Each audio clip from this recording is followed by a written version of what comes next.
Hi everyone and welcome to soothing souls. तो चलिए friends, आज की जो हम रीडिंग कर रहे हैं उसका टॉपिक ये है कि जो पर्सन आपके दिल और दिमाग में है, the person in your mind and heart, उनके दिल और दिमाग में क्या चल रहा है।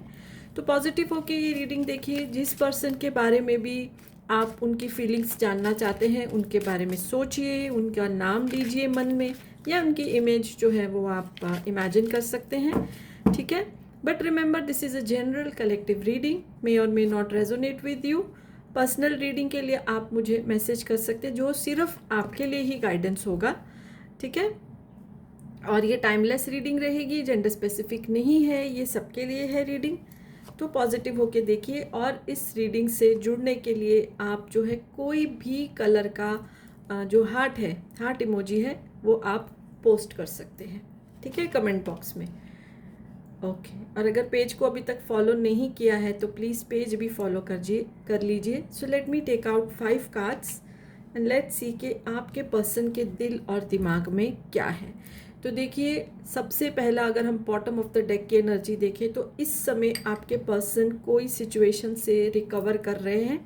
हेल्थ इशू भी हो सकता है उनका, जो भी उन्होंने पिछले कुछ समय से तकलीफ सही है, फिजिकल, मेंटल, इमोशनल, तो अब जो है वो रिकवरी मोड में है, दे आर रिकवरिंग।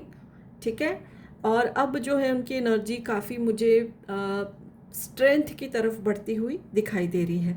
ठीक है, कहीं ना कहीं जो है वो आपसे किसी बात के लिए उनके मन में ये भी है कि आप उनको फॉरगिव कर दें। हो सकता है कि आप दोनों, क्योंकि वो शायद ठीक सिचुएशन में नहीं थे, ओके, और आपसे ज़्यादा बात नहीं कर रहे होंगे या चीज़ों को क्लियर नहीं कर रहे होंगे, तो आप थोड़े उनसे नाराज़ दिखाई दे रहे हो।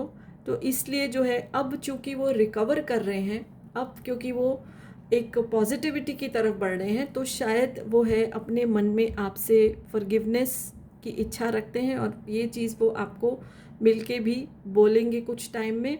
और हालांकि फॉरगिवनेस मतलब माफ़ी मांगने की कोई बात नहीं, क्योंकि जब हम ठीक ही नहीं हैं, जब हमारी एनर्जी लो है, हम कुछ चीज़ों को सॉर्ट आउट करने की कोशिश कर रहे हैं, और उस दौरान अगर हम बराबर से कम्युनिकेट नहीं कर पाते, तो I don't think, but still जो है कि वो आपसे माफ़ी मांगेंगे, फॉरगिवनेस जो है वो मांगेंगे।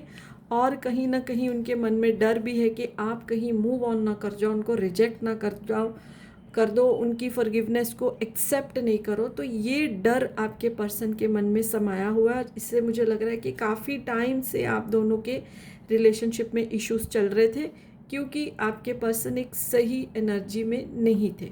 ठीक है, अब इसमें उनका दोष भी नहीं है, हो सकता है हेल्थ इशू भी हो।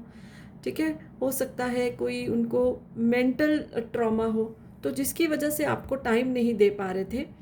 पर ओके, अभी वो ज़रूर आपसे फॉरगिवनेस मांगेंगे, बट डर के साथ मांगेंगे। उनको आपके द्वारा रिजेक्ट किए जाने का भी डर है, और जिसकी वजह से वो बहुत सारी प्रेयर्स कर रहे हैं, यूनिवर्स से कनेक्ट कर रहे हैं कि आप उनकी ज़िंदगी से नहीं जाओ, आप उनकी ज़िंदगी का एक इम्पॉर्टेंट पार्ट हो। और जहाँ तक जो मेरे व्यूअर्स हैं, जो मेरी रीडिंग देखते हैं, मैं उनको तो यही गाइड करूँगी कि सामने वाले की सिचुएशन को समझो, उनकी बात को सुनो, और तब जाके कोई जजमेंट दो। और ये सिर्फ रिलेशनशिप में नहीं, ये सबके साथ ही हमको करना चाहिए, क्योंकि हम बहुत जल्द जो है एक तो ओवर थिंकिंग कर लेते हैं, ओवर अज्यूम कर लेते हैं, और कुछ भी नतीजे पे पहुंच जाते हैं। तो एक बार शांति से सामने वाले की बात सुन लेनी चाहिए, उसकी सिचुएशन समझ लेनी चाहिए, और फिर जो है हमको कोई भी जजमेंट देना चाहिए या कोई भी फैसले पे पहुंचना चाहिए। और दूसरी जो चीज़ें मतलब दूसरे जो बातें आपके पर्सन के दिल और दिमाग में हैं, जिनके बारे में आप बहुत सोचते हो कि लोग, उनको ऐसा लग रहा है, क्योंकि अभी वो रिकवर हुए नहीं है, they are in that mode. तो उनको कहीं ना कहीं ऐसा लग रहा है कि लोग उनके बारे में बातें करते हैं, उनकी पीठ पीछे बातें करते हैं, जिसकी वजह से वो बहुत ही ज़्यादा कभी कभी लो फील करते हैं, और उस समय उनको शायद आपकी बहुत याद आती है, और आप भी इस समय उनको पूरा सपोर्ट नहीं कर रहे हो, इसलिए आप कहीं उनको छोड़ के न चले जाओ, तो वो प्रे कर रहे हैं। हो सकता है उनके खिलाफ कोई, या उनके अगेंस्ट, या कुछ ऐसी गॉसिप जो है फैल रही है सोसाइटी में, जो उन्होंने नहीं किया है, जो उनको बहुत परेशान कर रही है। और इस बात से वो थोड़ा सा लो भी फील कर रहे हैं, बट अब क्योंकि वो रिकवर कर जाएंगे, अपनी स्ट्रेंथ को पालेंगे, तो ये सब चीज़ें सॉर्ट आउट करेंगे आपके साथ। बाकी लोग क्या बोलते हैं इससे उनको कुछ फ़र्क नहीं पड़ता, बिकॉज आप उनकी ज़िंदगी में बहुत मैटर करते हो, बहुत इम्पॉर्टेंट हो। आप इन बातों को सच ना मान लें, या आप इन बातों के, तभी देखिए उनको रिजेक्शन का भी डर आ रहा है। जैसे मैंने पहले बोला था ना, रिजेक्शन का भी उनको डर आ रहा है।